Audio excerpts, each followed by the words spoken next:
England పర్యటనలో భారత అమ్మాయిల జోరు కొనసాగుతోంది. టీ20 సిరీస్ను కైవసం చేసుకున్న టీమిండియా వన్డే సిరీస్లోనూ శుభారంభం చేసింది. ఉత్కంఠగా సాగిన తొలి మ్యాచ్లో హర్మన్ సేన 4 వికెట్ల తేడాతో ఇంగ్లాండ్ను చిత్తు చేసింది.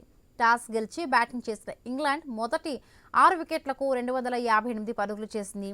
సోఫియా డెంక్లీ 83 పరుగులు, అలైస్ రిచర్డ్స్ 53 పరుగులు చేశారు. భారత్ బౌలర్లలో క్రాంతి గౌడ్, స్నేహ రాణా 2 వికెట్లు తీసి ప్రత్యర్థి జట్టును కట్టడి చేశారు. తెలుగమ్మాయి శ్రీచరణి 1 వికెట్ దక్కింది. 259 పరుగుల లక్ష్యంతో బరిలోకి దిగిన టీమిండియా 48.2 ఓవర్లలో 6 వికెట్లు కోల్పోయి లక్ష్యాన్ని ఛేదించింది. దీప్తి 62 పరుగులు చేసి జట్టు విజయంలో కీలక పాత్ర పోషించింది. జెమిమా రోడ్రిగ్స్ 48 పరుగులు చేసి దీప్తికి సహకరించింది. వీరిద్దరూ 5వ వికెట్కు 90 పరుగులు జోడించి జట్టును విజయ తీరాలకు చేర్చారు. జమీమా అవుట్ అయిన దీప్తి అజేయంగా నిలిచి జట్టును గెలిపించింది.